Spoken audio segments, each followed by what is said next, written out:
Olá, está começando o Retrato pela TV Assembleia, a TV do Povo do Maranhão. Aqui você pode conhecer melhor o seu deputado e as suas ações. Hoje conosco, ele que faz aniversário em 3 de janeiro de 1969, foi subchefe da Casa Civil, foi chefe de gabinete da Secretaria de Planejamento e Desenvolvimento da Prefeitura de São Luís, foi também assessor técnico e assessor especial do Senado e entrou na universidade, na Universidade Estadual do Maranhão, para engenharia civil, mas formou-se em economia, talvez seja por isso que ele também é um empresário bem-sucedido. É filho de Sancler Lima e Maria Cristina Lima, foi criado pelos avós maternos e pelo tio. É casado com Fernanda Carvalho Lima, pai de Maria Eduarda, Vinícius e Manuela. E tem uma postura firme, mas não deixa de ser sensível, forte, mas diplomata ao mesmo tempo. Ele é Rogério Rodrigues Lima, o deputado estadual e líder do governo Flávio Dino na Assembleia Legislativa. Rogério Cafeteira, pelo PSB. Seja muito bem-vindo aqui conosco, deputado. Muito obrigado e obrigado mais uma vez à TV Assembleia por essa oportunidade. Deputado, o senhor assumiu muitos cargos públicos importantes, inclusive na Casa Civil, que é por onde grande parte das políticas públicas flui. Assumir esses cargos trouxe um entendimento melhor da necessidade de executar essas políticas? Eu acho que trouxe principalmente a vivência e eu diria que é a essência maior da política, né? Que é trazer o bem, fazer o bem para a nossa sociedade. Então, assim, foi uma grande escola para mim. Eu fui subchefe da Casa Civil com 20 anos de idade. E diferente, muito diferente do que muita gente poderia imaginar, que na época eu sou uma pessoa que tem muita sorte. Até pai e mãe eu tenho 3. Primeiro cargo público, não? Primeiro cargo público. Cargo público. Né? E acompanhei com uma pessoa assim que eu tenho um carinho muito especial, um amor Era acadêmico de economia na época? Na época de engenharia civil, na UEMA. Mas ali me fez ver qual realmente deve ser o objetivo de você governar. É de governar para todos, é governar principalmente para os mais necessitados. Né? Quem é mais rico sempre precisa menos do governo do que os mais pobres. Então, ali eu diria meu ídolo político e um segundo pai para mim, o senador Cafeteira, me fez aprender muito bem na prática isso, vendo como era conduzido as políticas de governo dele. O senhor mudou cedo também para Brasília, foi em virtude dos estudos ou em virtude dos cargos públicos também, a que foi chamado para assumir? Na verdade, eu morei a primeira vez em Brasília, entre 10 e 11 anos eu me mudei. Meus pais se casaram muito cedo, meu pai não tinha nem completado 18 e minha mãe não tinha completado 14. E aí, dentro de uma dificuldade, que depois, graças a Deus, com a ajuda de Deus, a gente teve uma melhora progressiva de vida, mas depois disso eles pararam o estudo nessa época. Ele carteiro? Meu pai ainda não. Muito jovem, não tinha nem 18 anos ainda, logo depois começou, ele foi carteiro. E aí minha mãe não trabalhava, também muito jovem, e aí voltaram, isso aí graças muito ao incentivo, isso é importante o papel da mulher, puxando sempre, né, e apoiando. Apesar de muito jovem. Muito jovem, eles depois, posteriormente, entraram, fizeram supletivo, e eu lembro bem, eu era criança, a gente morava na casa dos meus avós maternos, e eles voltavam de noite desse supletivo, trabalhavam durante o dia. Nessa época meu pai já não trabalhava mais nos Correios, trabalhava na difusora na época. Fazendo o quê? Trabalhava na parte administrativa. E aí eles fizeram supletivo, passaram na UFMA, se formaram e passaram num concurso depois em Brasília, quando eu tinha mais ou menos 10, 11 anos. Esse foi o motivo da mudança. E aí por isso nós fomos para lá, morar em Brasília. Puxa, então você cresceu com um exemplo de uma mulher que se casou muito jovem e que despertou para esse empoderamento que é tão difundido hoje, que a gente fala tanto hoje, numa época que não era comum a mulher ter seu espaço no mercado de trabalho. E chegou a se formar em Direito, né? E Dona Sim. Maria Cristina deu esse exemplo para os filhos dentro de casa? Exato. E eu diria que a minha avó também. Se a gente for ver nossas vós, a pessoa da minha geração, a grande maioria delas não trabalhava fora. E minha avó trabalhava na época. Eu me lembro, A assim, jornada dupla, família também, e trabalho. eu me lembro muito bem da minha avó. Primeiro ela trabalhava no INPS, que depois, hoje em dia é o INSS, ali na Praça Pedro II, o edifício João Goulart. Então eu me lembro muito, muito desse tempo. Que eu saía às vezes da escola, ia para lá e eu lembro muito das amigas, por exemplo, da minha avó. E dentre elas, assim, uma coincidência, né? Uma das amigas dela é a dona Rita, que é a mãe do governador atual, do governador Flávio Dino. Então, a família foi para Brasília e retornou ao Maranhão. Fomos eu, meu pai e minha mãe. Né? Na época... É uma família de quantos filhos? Só eu. É filho único. Especial. Pois só, minha mãe tinha uma dificuldade muito grande. Foi uma grande surpresa na época, até porque não tinha essa quantidade de tratamentos que tem hoje, ela engravidar. É porque nessa época as mulheres tinham muitos filhos, né? Exatamente. Exato. E aí só nós três, fomos para Brasília e retornamos em 87. Isso foi em 81, em 87 nós retornamos, quando o então deputado e na época eleito governador, o meu tio senador Cafeteira, eleito, voltou para cá e nós viemos. Meu pai sempre trabalhou muito, muito próximo com ele, sempre assessorou ele, e meu pai veio aqui acompanhando o governador para, na época, ser secretário particular. E foi nessa época que o senhor ingressou na UEMA? Nessa época, nesse mesmo ano, foi quando eu passei. Fiz vestibular, eu estudava no Marista, lá em Brasília, aí fiz vestibular na UNB, passei lá e passei na UEMA aqui. Como a gente estava vindo para cá, eu fiz a opção pela UEMA. E aí chegou o momento que viu que não era o curso que queria, quis sair daquele clichê bem dessa época, que era medicina, engenharia, direito. Direito nessa época não era muito na moda. Depois é que ficou ainda mais pelas carreiras jurídicas que são importantes e mais... O status, a valorização. Valorização e ter uma remuneração dentro da nossa realidade boa, né? Então, mas não foi por isso que eu larguei a universidade. Eu passei 2 anos aqui e depois fui completar a minha faculdade no Rio. Só que quando eu fui, a minha namorada da época ficou grávida. Que foi a sua primeira... A minha primeira esposa. A mãe da Maria Eduarda. A mãe da Maria Eduarda. Dessa forma, eu parei, tranquei a faculdade, porque também quando eu casei... Você tinha que idade, deputado? 21 para 22. E na época eu ainda estava só faculdade, quando meu pai soube que estava grávido, também me perguntou assim, como é que eu ia fazer para sustentar, se eu ia casar e como é que eu ia fazer para sustentar a minha família. E aí nessa época eu parei de estudar e tranquei a faculdade e ele me ajudou e eu montei uma... Foi fazer o curso Maria Eduarda. Foi fazer o curso Maria Eduarda. E aí voltamos para Brasília, deixei o Rio de Janeiro, todos já estavam de volta, a família toda lá, isso já era 91, voltamos todos para Brasília. E lá eu comecei, tinha um posto de combustível e ficamos por lá, até que eu posteriormente vim e concluí aqui ainda, no Maranhão. E formou-se em economia. Em economia. Voltei para a UEMA novamente, para engenharia, aí sim, não era bem o curso que eu queria, aí depois completei e concluí no SELMA, economia. E como é que o empresário Rogério Cafeteira tem se saído diante de tantas crises?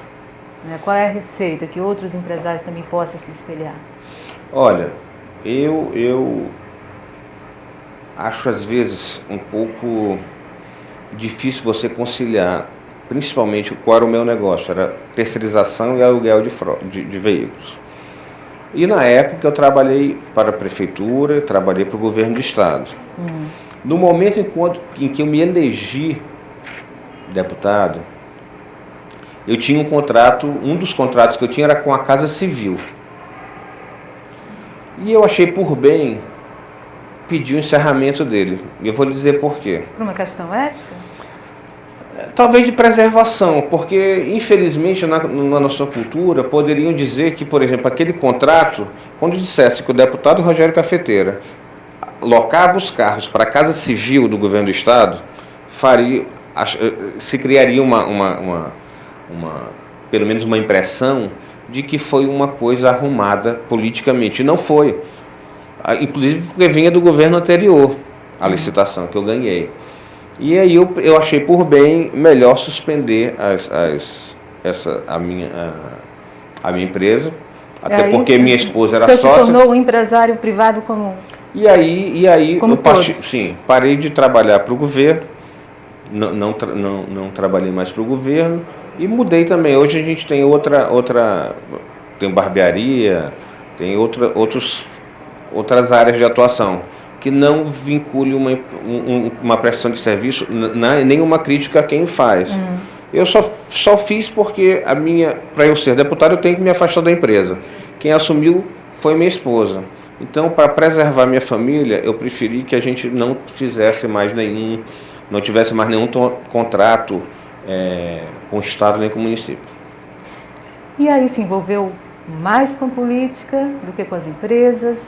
E eu quero lhe perguntar o que a política lhe proporcionou de melhor, mas a gente vai deixar essa pergunta para ser respondida no próximo bloco. Estamos aqui no Retrato com o deputado Rogério Cafeteira. Não saia daí que a gente volta já.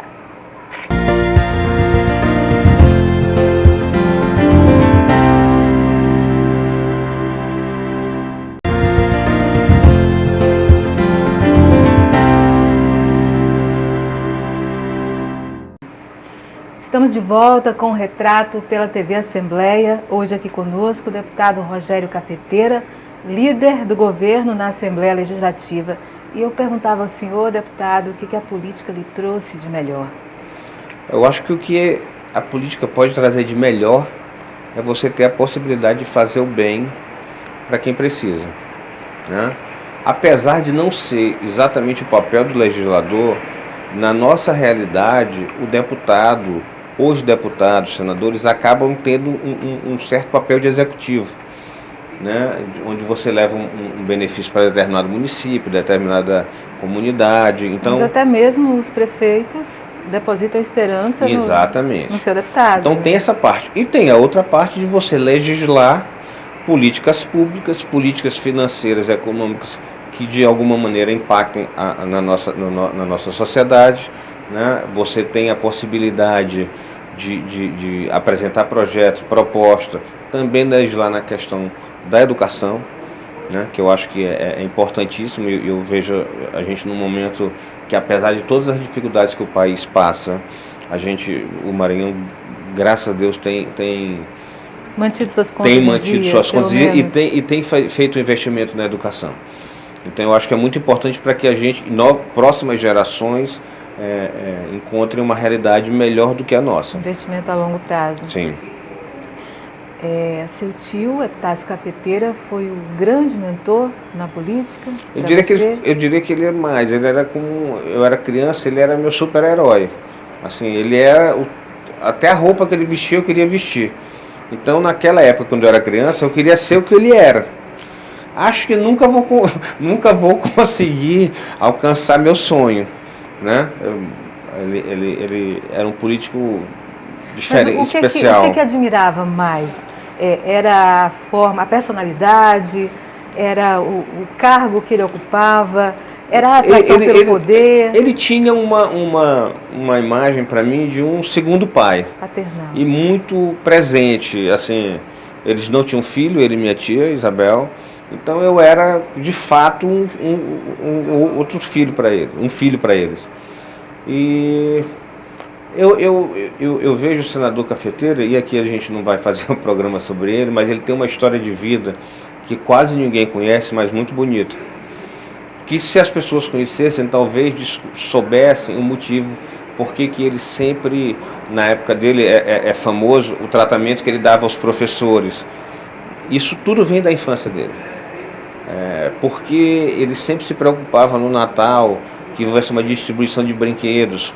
Se voltassem a história, iam saber o porquê disso. E eu achava assim, eu tinha admiração porque eu sabia de pequeno, eu via ele como uma referência. E depois eu aprendi a admirá-lo mais porque eu vim de onde ele veio e onde ele conseguiu chegar sozinho, né? Eu sou deputado, mas eu já tive a ajuda dele. Ele se fez só. Então é uma pessoa que até hoje eu tenho uma admiração muito grande. Em uma época que não se podia contar com a tecnologia, com a internet, estradas eram muito precárias, né? Eu lembro. A gente fala que hoje está mais difícil fazer política, mas a geração de Epitácio Cafeteira muito mais, né, deve contar aí boas histórias. E eu lembro que a gente fazia assim, talvez isso tenha me motivado para a política também, já criança. Atualmente você é candidato, você tem vários carros de som. Mas antigamente, os mais antigos aqui de São Luís, com certeza, lembro assim, meu tio tinha um carro de som. E era feito artesanalmente, então assim... E conseguiu emplacar jingles que são lembrados até hoje. Então eu lembro, assim, ele ia preparando o carro, ele mesmo fazia, desenhava as estruturas e tudo, e eu fazia em casa, com palito de fósforo e cola, eu ia fazendo nos carrinhos de plástico, ia fazendo a miniatura. Ai, gente, essa história é muito boa. Aí, assim, então, qual era o meu cotidiano? Brincava, lógico, eu era criança, mas de manhã eu ficava junto com ele atendendo os eleitores, que eu era pequenininho, chamava de eleitor amigo. Eu disse, tio, os eleitores amigos já estão lá te esperando. E de manhã cedo já estava cheia a varanda de casa. Aí depois ficava, ia brincar, ia fazer minhas miniaturas. E de noite sempre tinha aquela roda de político lá em casa. Então assim, Dr. Jackson, por exemplo, quase todos os dias da semana estavam lá. Você se sentiu responsável em carregar um legado? Eu me senti muito orgulhoso quando ele pediu para usar o nome dele. Muito de onde orgulhoso. vem Cafeteira? Cafeteira é uma história interessante. O senador Cafeteira foi criado só pelo pai. E ele nasceu na Paraíba, mas veio bebê para o Maranhão. E morava em Caxias. Na época era comum as pessoas do interior virem estudar aqui em São Luís. Ele tinha um irmão, Francisco, que era mais velho, e veio na frente. Na época tinham provas orais, até para você fazer o teste, ver em que turma ia ficar. Não é como é hoje, que tem a questão de idade, uma série de pré-requisitos. Na época você chegava, fazia uma prova e dizia, olha, você está apto a ficar no segundo, você está apto a ficar no terceiro, primeiro, e assim por diante. E durante esse período, antes dele vir, o irmão dele passou por um teste oral. Salvo engano, no Ateneu Teixeira Mendes. E ele foi perguntado a ele como era o nome do pé de café. Em vez de ele responder cafeeiro, ele disse que era cafeteiro. E aí ficou... Foi quase um bullying, então, que deu muito certo, né? Deu muita sorte na vida. O cafeteiro original era o irmão dele.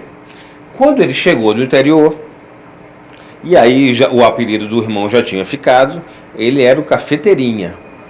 Então, assim, o apelido original não foi dele, foi do irmão por causa do pé de café, que ele disse que era cafeteira. Quando foi que ele permitiu, ou que ele sugeriu que Rogério Rodrigues Lima se tornasse Rogério Cafeteira? Em 2006, na última eleição que ele disputou ao Senado, ele gostaria que eu fosse o seu primeiro suplente. Coisas aconteceram que não vem ao caso aqui na política e acabou que eu não pude ser seu suplente. E até agradeço, porque talvez se eu fosse, eu não tivesse me candidatado em 2010. Então, em 2010, o senador Cafeteira passou de 2007 a 2015, que foi o último mandato dele, numa luta constante pela vida, pela saúde, a saúde muito debilitada. De saúde. E dessa forma, lógico, delegado por ele, assumi muito a questão do relacionamento com a classe política. Né? E isso talvez tenha aflorado mais ainda essa minha vontade. E eu coloquei a ele que eu... Talvez ele tenha percebido, isso, é o momento certo. Para eu ser franco, o garoto está pronto. Eu não lembro agora. se fui eu que pedi, se foi eu que sugeri ou ele que sugeriu. Eu sei que aconteceu. E assim, eu estou extremamente feliz. Às vezes assim, tem as partes ruins, tem as partes boas, né? Muitas partes boas, mas uma das ruins é você ficar um pouco mais afastado da sua família, do convívio. Mas às vezes meus filhos perguntam: pai, por que você vai muito para o interior? Eu disse: filha, para tentar ajudar a criança que não tem o que eu posso lhe dar, para que ela possa ter lá também. Então assim, eu tenho 3 filhos, uma do coração. E assim, é constante eu me emocionar quando eu passo pelo interior, por algum interior, e eu vejo aquele ônibus amarelo levando uma criança para a escola. O que passa no seu coração nessa hora, deputado? Passa o desejo que eu queria que aquela criança tivesse ou tenha a mesma oportunidade que a minha filha vai ter. Aí você foi crescendo, tomando a idade da razão.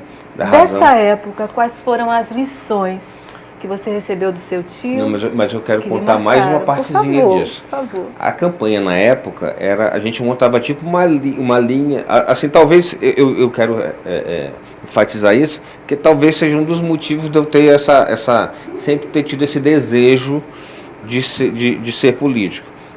Talvez fosse até mais fácil na época. O governador, é comum nós vermos grandes políticos colocarem seus filhos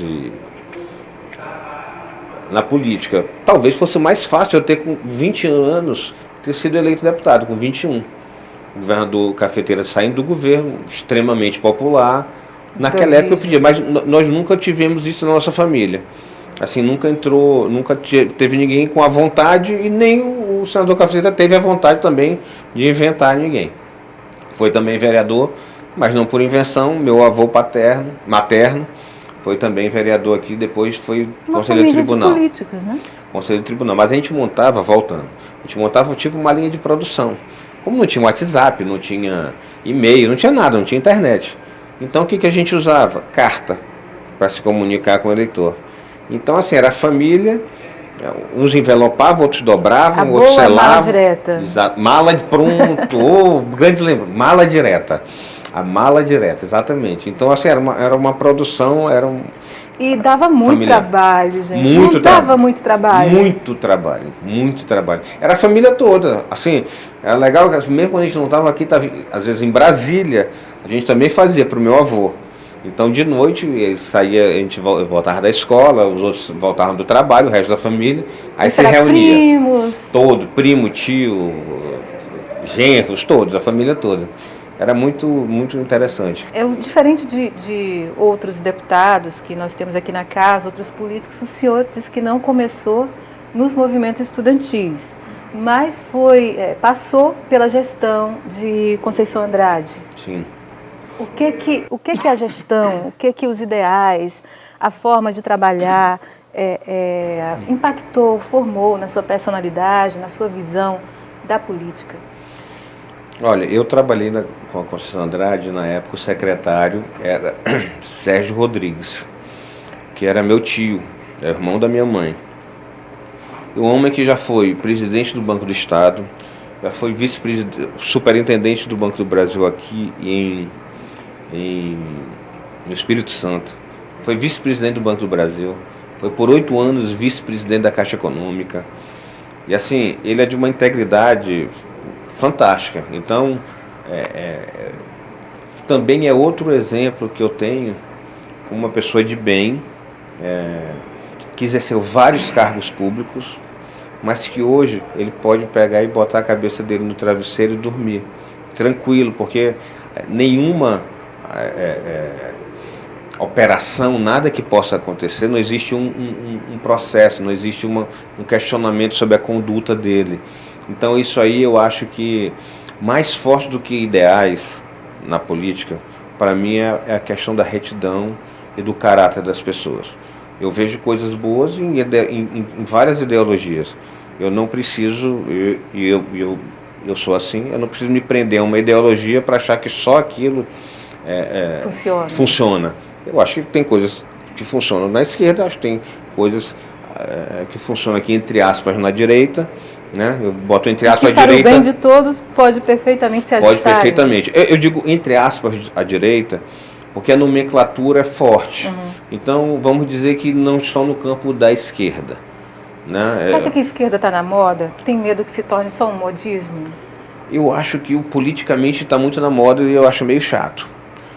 Porque às vezes hoje em dia, você fica nas redes sociais, por exemplo, você fica tolhido até de fazer uma brincadeira, porque hoje tudo é levado ao politicamente ao correto politicamente ou incorreto. correto, a questões de racismo, a questões de feminismo. Então hoje você tem que ter muito cuidado para se colocar. Né? Eu acho que às vezes a gente está extrapolando. Antes de tudo, a gente muito, é ser humano, né? Exato, eu acho que o momento hoje é de muito acirramento. Entendeu? As pessoas estão muito sem paciência. Quando foi que o senhor concorreu ao seu primeiro cargo eletivo? 2010. E aí foi o seu primeiro pleito como deputado? E graças a Deus e ao povo do Maranhão, me elegi no primeiro pleito. E depois fui reeleito em 2014, também para deputado estadual. Nesse primeiro pleito, o senhor declara que era apenas um deputado de base do grupo Rosiana. Por quê? Porque, veja bem, existe um questionamento. Rogério, você era da base, você era do governo Rosiana e agora é líder do governo Flávio Dino. Veja bem, primeiro existe uma diferença de você ser da base e você ser do governo. Existe uma diferença gigantesca. E eu fui da base, mas se fosse do governo, eu acho que essa questão de cobrança, eu digo até, no meu caso não é tão grande, mas eu vejo questionamentos de outros deputados que foram secretários durante o governo dela. A governadora, e eu sempre tive um tratamento muito respeitoso, leal, sempre fui extremamente leal com a governadora, mas, minha opinião, ou felizmente ou infelizmente, eu não consigo guardar para mim. E tivemos uma postura, apesar de leal, independente. Tanto que ficou, eu acho que o fato mais marcante foi a questão da eleição de presidente da Assembleia, onde o todo-poderoso ex-deputado Ricardo Murat, na época, já com os convites prontos para o coquetel de comemoração, nós o derrotamos aqui. Isso mostrou que pela proximidade que ele tinha com o governador, apesar de ser leal, nós não éramos capazes. E por questões, na época, internas, nós resolvemos ir por um outro caminho. Eu me identifiquei com o governador Flávio Dino, com as propostas dele, e tive assim uma grande honra, que é para mim, pelo terceiro ano ser líder, até porque da forma como o governador venceu a eleição, ele poderia ter escolhido qualquer um deputado da base. Desculpa, qualquer um deputado eleito. Principalmente os que foram eleitos com ele e que já vinham. Então, assim, essa deferência, essa confiança que ele depositou em mim, para mim valeu muito. Foi surpreendente para todos. Para você também foi surpreendente, deputado?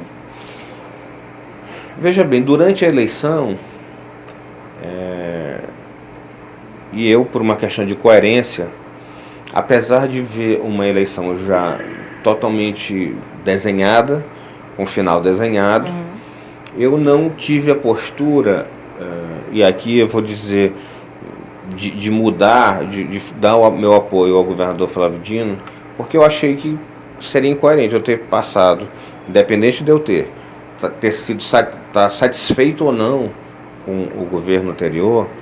Se eu passei 4 anos, não era justo eu ver o barco afundando e eu pular. Você achava que outros eram mais merecedores? Eu acho que eu não... Se eu vim até aqui, eu tenho que ir até o fim dessa...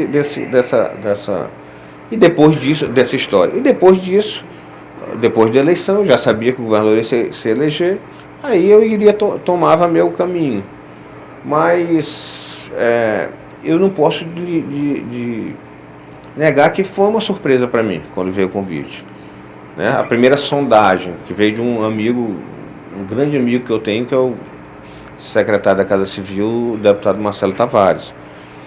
Então, realmente me causou uma certa surpresa, mas me encheu de na verdade, me deixou muito até vaidoso. Só pela sondagem, naquele momento... A confiança.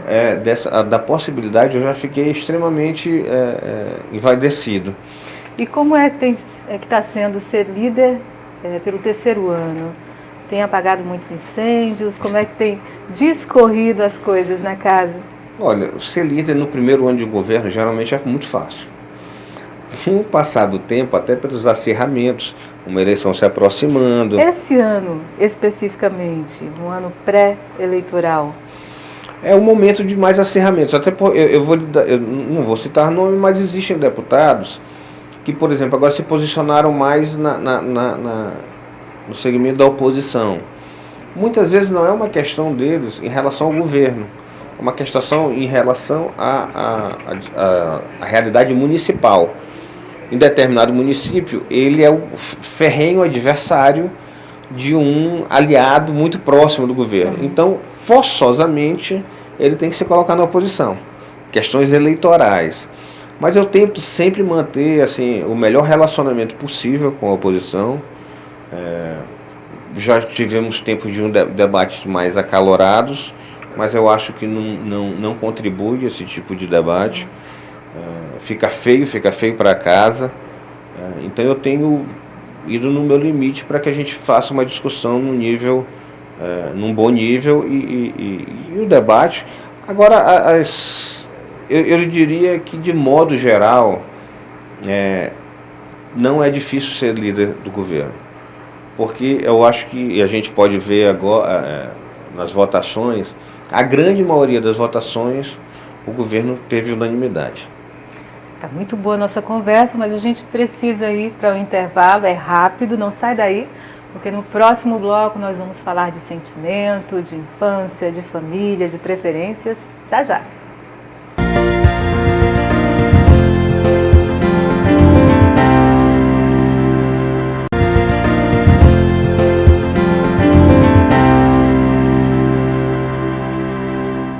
Estamos de volta com o Retrato e hoje aqui conosco o deputado Rogério Cafeteira. Deputado, o senhor é pai de 3 filhos, entre eles a Manu, que foi uma escolha do coração, como o senhor mesmo diz, e tem uma história de adoção que a gente já contou no programa Atitude, mas que eu gostaria que o senhor contasse para a gente novamente como foi que a Manu chegou na vida de vocês. Do seu primeiro casamento, a Maria Eduarda, a gente já falou, e o caçula, Vinícius. Isso. E a gente queria ouvir agora o pai, Rogério Cafeteira. A Manu veio, eu me casei muito cedo, me separei também muito rapidamente, e depois de mais ou menos 10, 11 anos, eu me casei novamente. Natural que a minha esposa e eu quiséssemos mais um filho. E aí tivemos as tentativas e ela quando chegava mais ou menos com uns 3 meses, ela perdia o neném. Fizemos vários tratamentos. Abortos espontâneos. Abortos espontâneos. E aí, aquilo me veio... Às vezes eu achava que aquilo era uma briga com a natureza. Muitos questionamentos? Muitos. E chegou numa hora que a gente tinha parado e existia, eu sabia da história de Manu, Manu era filha de uma foi gerada uma pessoa no interior do Maranhão, que já tinha outros filhos, não tinha condição de criar, muito humilde, e que um casal de idosos pediu para ela, para a mãe biológica, que não tirasse, não fizesse um aborto, que eles ficariam com a criança. Eu sabia da história e o tempo passou. E por acaso uma pessoa que fazia um trabalho social nesse lugar é muito próxima nossa, então sempre trazia a história. E aí contou que uma amiga de adolescência nossa, que mora fora do país, iria adotá-la. Porque também fazia tratamento, não conseguia ter. Então, inclusive, já estava ajudando, através dessa instituição, no pré-natal e tudo. E o tempo passou, E a gente sempre perguntava, e uma vez eu estava acompanhando o senador Cafeteiro no Sírio, libanês, e aí minha esposa ligou dizendo que, perguntou, não, você lembra da história daquela criança? Tu nem sabe o que aconteceu. A pessoa que iria adotá-la ficou grávida no exterior e o médico não permite que ela viaje. Eu disse, e aí, o que vai acontecer? Ela disse, não vai mais poder adotar. E aí na hora que ele falou, me veio e aí eu perguntei. Isso depois de quantas tentativas de engravidar, Fernanda? 5. Nossa. Entre muita 5 e 6. frustração acumulada. Muita. E o sofrimento, a parte psicológica, a parte física, de ficar 2 meses sem poder se levantar, de repouso absoluto. E aí, quando ela disse isso, me veio uma luz, né? Me deu uma... Eu estava com o senador Cafeteiro, que tem minha irmã de coração, que é a Janaína. Adotada também? Que é adotada. E eu perguntei se ela não queria adotar. E aí as coisas se seguiram numa dinâmica que, graças a Deus, assim, ela veio pra gente, é realmente muito especial ela. E a Manu, que nasceu do coração, abriu a madre para que o Vinícius chegasse. Aí era um sábado, eu lembro bem. A gente foi numa farmácia ali no São Francisco e comprou aqueles testezinhos de caneta. Aquele testezinho, aquilo apavora os adolescentes, né? A surpresa dessa mãe, né, frustrada 5 vezes. E aí fizemos o teste positivo. E aí a gente tomou Glória a Deus. Nós tomamos uma determinação, tomamos um posicionamento. Não, se era para vir, era Deus que queria. Nós não iríamos fazer o que foi feito antes, de repouso, de medicação. Se é para vir, ele vai vir naturalmente. E ela teve uma gravidez onde ela fez academia, onde ela teve uma vida totalmente normal, nunca teve um sangramento, nunca teve um descolamento, nada. Uma gestação totalmente normal, sem nenhuma das medicações que ela tomava antes. E ele nasceu. Graças a Deus também, meu filho é maravilhoso. Está com que idade, Vinícius? Ele está com 7. E me diga uma coisa, ao lado de todo homem bem-sucedido, tem uma Fernanda, ou pelo menos ao lado de Rogério Cafeteira. Ela teve uma participação no momento em que eu tinha, talvez, o momento de mais dificuldade. De mais dificuldades financeiras, de tudo. A gente, quando a gente casou, eu brinco assim, quando eu estava pior, na minha pior fase, foi quando a gente casou, e ela sempre me deu muita força. A gente imagina que um homem bem-sucedido, empresário, deputado estadual, líder, não tem fase ruim, não é? Tem fase ruim? Tem fase ruim. Acho que todos temos fases ruins. Faz parte da maturidade. Faz. Eu acho, assim, um pai melhor do que o meu é muito difícil, né? Os pais sempre fazem pensando que estão fazendo o melhor para a gente. Mas é importante que a gente veja, principalmente hoje, a questão de educar. Eu lhe digo que talvez quanto melhor financeiramente você está, mais difícil é para educar. Porque você acaba querendo compensar a falta da sua presença por algumas coisas com bens materiais, e isso aí não é um bom caminho. Agora, nesse momento, é uma fase difícil, não digamos assim fase ruim, mas uma fase difícil por conta do tratamento de saúde, né, a cirurgia que o senhor teve que se submeter, e com a efervescência da política necessitando, exigindo a sua presença. A gente pensava que estava lá se recuperando e já estava aqui. Como é que está sendo superar tudo isso? Fernanda também tem sido muito importante nesse momento. Mas eu vou lhe confessar assim, eu gosto de uma campanha. Então eu já estou doido para chegar ano que vem para a campanha. E eu gosto do clima daqui. Eu gosto do debate, eu gosto da tomada de decisões, do trabalho parlamentar, né? Do nosso trabalho aqui. Então, por exemplo, eu estou em casa uns dias, em recuperação, mas a vontade de vir para cá é muito grande. Isso até ajuda na recuperação? Ajuda, sem dúvida. Como é que o senhor tem percebido o Maranhão de hoje? O senhor que já percebeu, né, fazendo parte de um outro grupo e hoje sendo líder do governo na casa, como é que o senhor tem percebido o Maranhão atual? Olha, o Maranhão é muito grande e as regiões têm diferenças, são bastante diferentes, né? Se nós formos, por exemplo, na Baixada, eu acredito que seja a área mais necessitada do Estado, né? Eu acho que é onde a gente precisa de mais políticas públicas, né? Se você for para a região do Sertão, não que não necessite, mas lá já tem uma dinâmica econômica melhor. Mais empreendedora? Mais empreendedora. Então eu vejo assim, repito, eu acho que o governador Flávio Dino teve uma coisa que ele não teve sorte. Ele é uma pessoa de muita estrela. O momento em que ele assumiu o governo, ele assumiu num momento extremamente adverso. Por isso eu o admiro tanto, de ter conseguido administrar e investir mesmo nessa realidade. Eu acho assim que nós estamos no caminho certo. Quais foram os momentos mais sublimes da sua atuação na casa? Eu vou lhe dizer que a eleição da mesa diretora em 2011 talvez tenha sido um marco, porque eu tenho uma paixão muito grande pelo parlamento e pelo legislativo. Apesar de hoje ser extremamente, com a imagem extremamente desgastada, eu ainda acho o mais importante de todos os poderes e deveria ser mais valorizado. E vários fatores ocorreram para que a gente esteja nessa situação.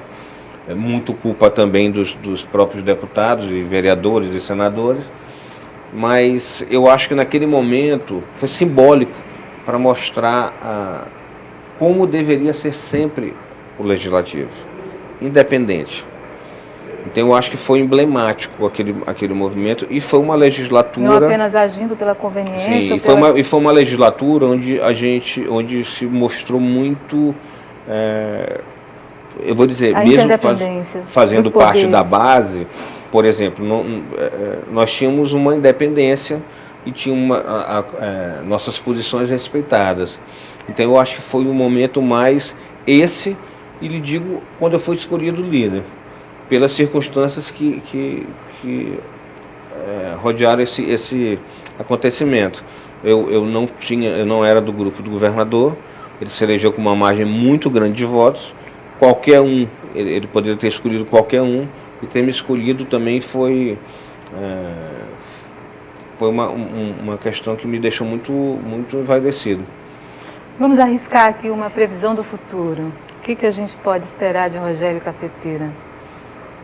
Olha, eu tenho muita sorte. Eu sou uma das pessoas que tem mais sorte na vida, sou eu.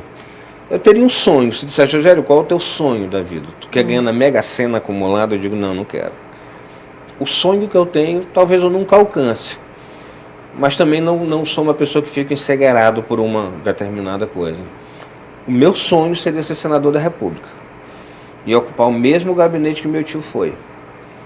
Esse é meu sonho em política, né? Talvez, não sei se alcançarei esse objetivo, mas o meu sonho era esse.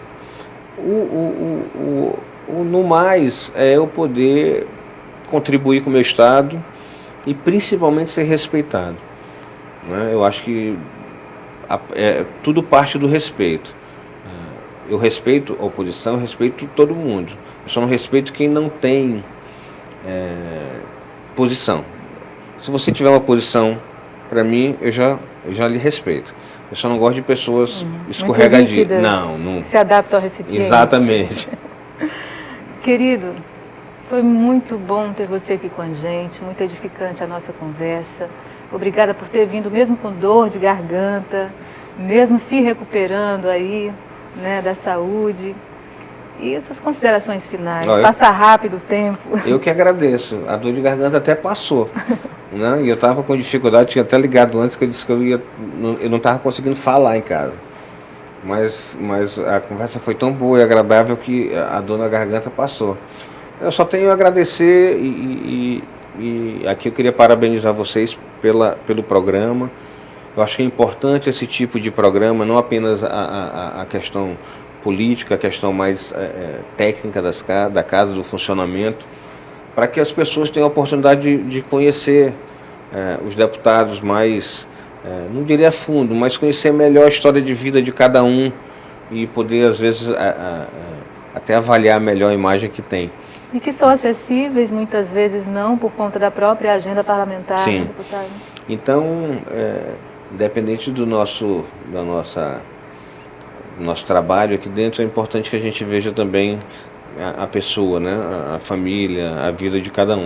Então, eu queria parabenizar a você e a TV Assembleia pela iniciativa. Nós que agradecemos. Agradecemos também a sua audiência em qualquer parte do estado, do Maranhão, do Brasil, do mundo, pela TV Assembleia Online. E até a nossa próxima edição. Fiquem com Deus, Deus nos abençoe.